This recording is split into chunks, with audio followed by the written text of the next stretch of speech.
Good morning students. चलिए आज आपको हम बताते हैं टैली में आप लोग ने पढ़ा है प्रॉफिट एंड लॉस। तो आज हम आप लोग को बताएंगे कि टैली में प्रॉफिट एंड लॉस तो आप लोग ने पढ़ लिया, लेकिन अगर आप बिजनेस पर्पस से अगर यूज करते हैं तो बिजनेस पर्पस से टैली में प्रॉफिट एंड लॉस का यूज कैसे किया जाता है और इसका क्या उपयोग है, तो ये प्रोजेक्ट के माध्यम से हम लोग सीखेंगे। तो चलिए सबसे पहले इसको अच्छी तरीके से समझते हैं कि प्रॉफिट एंड लॉस होता क्या है। देखिए, प्रॉफिट का मतलब होता है फायदा और लॉस का मतलब होता है हानि। अगर कोई भी व्यापारी बिजनेस करता है तो उसका एक ही मोटो रहता है, पैसा कमाना। क्या चीज बोले? पैसा कमाना।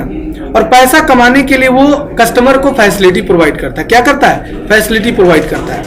क्या फैसिलिटी प्रोवाइड करता है? जैसे अगर आप किसी शोरूम में गए होंगे या किसी ज्वेलरी शॉप में गए होंगे तो वहां देखे होंगे कि कस्टमर को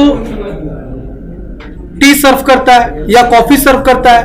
अगर आप गर्मी के दिन में गए होंगे तो कोको कोला या ठंडा सर्व करता है। तो वो क्या होता है कि वो उसका फैसिलिटी होता है। तो ये बिजनेस का फैसिलिटी हुआ। ये बिजनेस को चलाने के लिए जो खर्च करता है। तो इसमें सबसे पहले आता है खर्च। खर्च दो प्रकार का होता है, एक होता है डायरेक्ट खर्च, एक होता है इनडायरेक्ट खर्च।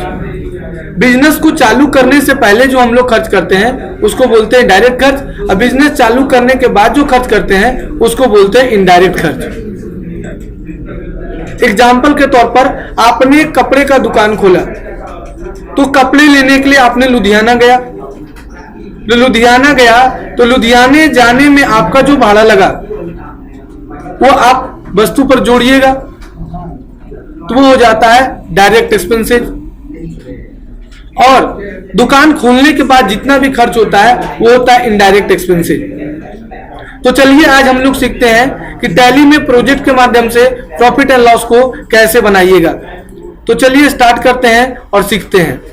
तो यहां से मैंने टैली स्टार्ट कर दिया। टैली स्टार्ट करने के बाद हम लोग कंपनी बना लेंगे। जैसे कंपनी का कुछ भी आप नाम दे दीजिए, ABC PVT LTD। अब हम लोग क्या करेंगे, कंपनी बनने के बाद हम लोग क्रिएट में जाएंगे और यहां से लेजर में आ जाएंगे।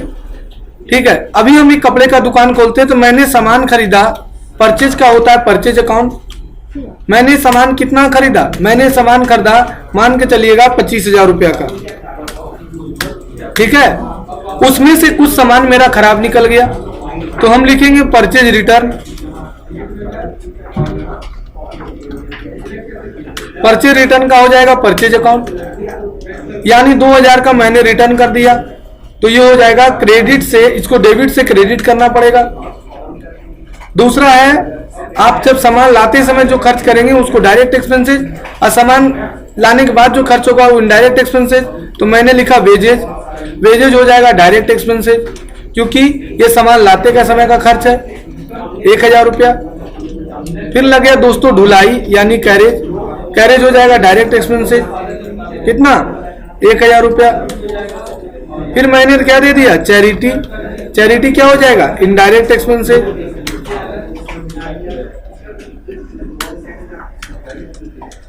कितना? 1,000 रुपया। फिर मैंने क्या दे दिया? कमीशन। कमीशन क्या हो जाएगा? Indirect expenses. ठीक है, अब मान के चलिए कि हम जो बिजनेस स्टार्ट किए थे तो हम ब्याज पर पैसा किसी व्यक्ति से लिए थे।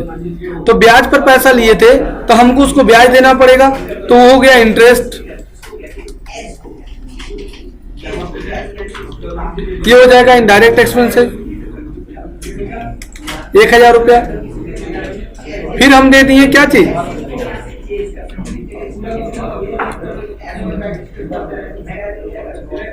जनरल एक्सपेंसेस, इनडायरेक्ट एक्सपेंसेस 1,000 रुपया। यहां तो कोई दिक्कत नहीं होना चाहिए। अब मैंने कमीशन रिसीव किया। अगर आप रेंट किसी को दे रहे हैं तो वो इनडायरेक्ट एक्सपेंसेस है, लेकिन अगर आप रेंट ले रहे हैं, मान के चलिए आपका कोई दुकान है, आप दुकान रेंट पर लगा दिए तो वो क्या होता है? अगर आपका कोई दुकान है और अगर आप दुकान रेंट पर लगा दिए तो क्या हो जाता है? आपको रेंट मिलेगा, और अगर आपको रेंट मिल रहा है तो वो इनडायरेक्ट इनकम होता है। रेंट दे रहे थे तो एक्सपेंसेज होता है, और रेंट ले रहे हैं तो इनडायरेक्ट इनकम है। कोई दिक्कत नहीं है। अब देखिए, तो रेंट रिसीव ये हो जाएगा इनडायरेक्ट इनकम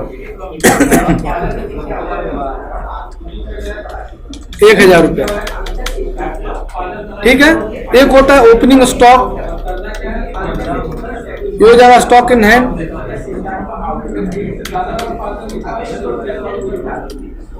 1000 रुपया।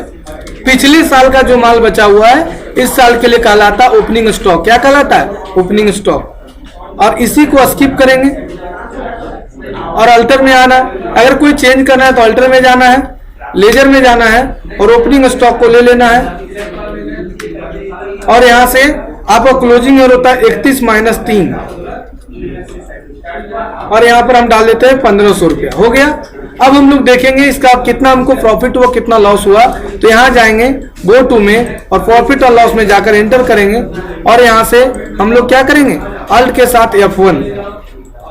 अब देखिए, यहां पर आपने परचेज किया 23,000 में, लाते समय खर्चा किया कितना, 23 और 2 25,000, लेकिन आपने इसको बेचा ही नहीं।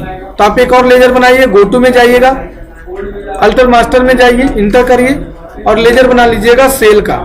सेल का दोस्तों हो जाएगा सेल अकाउंट। अब कितना में सेल किया, 40,000 में सेल कर दिए। ठीक है। अब यहां से जाइएगा गो टू में और प्रॉफिट एंड लॉस में जाइएगा। अब इंटर करिएगा, अब अल्ट के साथ F1 करिए तो देखिए आपसे क्या सामने, खरीदा कितना में, 23,000 में, लाते समय कितना खर्चा किया, 2,000, 23 और 2 25,000। क्लियर है, कोई दिक्कत नहीं। अब बेचे कितना में, 40,000, तो कितना प्रॉफिट हुआ, 15,000। और आगे देखिए 23 और 2 25, अब बेचे कितना में, 40 में 15,000, 15,000 प्रॉफिट हुआ, 1,000 इधर कमाए, 15 1 16,000। अब फिर कितना खर्चा कर दिया, 8,000, 16 में 8,000 कितना बचा, 8,000। तो 8,000 हुआ ग्रॉस प्रॉफिट। ग्रॉस प्रॉफिट कैसे निकलेगा, sale minus purchase plus direct expenses. तो ग्रॉस प्रॉफिट निकल गया, क्या बोले, sale minus purchase plus direct expenses equal to gross profit. Net profit का फॉर्मूला क्या होगा,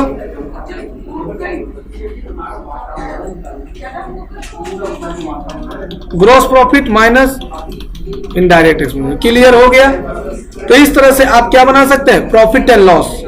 इसमें एक चीज क्या है कि आपको ओपनिंग स्टॉक क्लोजिंग स्टॉक नहीं दिखाई दे रहा है। तो चलिए ओपनिंग स्टॉक क्लोजिंग स्टॉक कैसे लाया जाता है उसको देखते हैं। तो F11 प्रेस करिएगा और यहां पर देखिए लिखा हो अकाउंट, मेंटेन अकाउंट ओनली, इसको नो कर दीजिएगा। जैसे ही नो करिएगा आप यहाँ ओपनिंग स्टॉक और क्लोजिंग स्टॉक आ गया। इसका अमाउंट 1,000, इसका अमाउंट अलग था। तो F2 प्रेस करिएगा और यहाँ पर 31 माइनस 3 डेट डाले थे, 31 माइनस 3 डेट डाल दीजिएगा। तो आपका इधर 1,000 है, इधर 1,500। जब 500 का अंतर हुआ तो यहाँ 500 रुपया आ गया। इस तरह से आप अपने बिजनेस के लिए प्रॉफिट एंड लॉस बना सकते हैं। अगर ये वीडियो आपको अच्छा लगता है तो इसको लाइक करिए और हमारे चैनल को सब्सक्राइब करिए और अपने दोस्तों के बीच में शेयर करिए। तब तक के लिए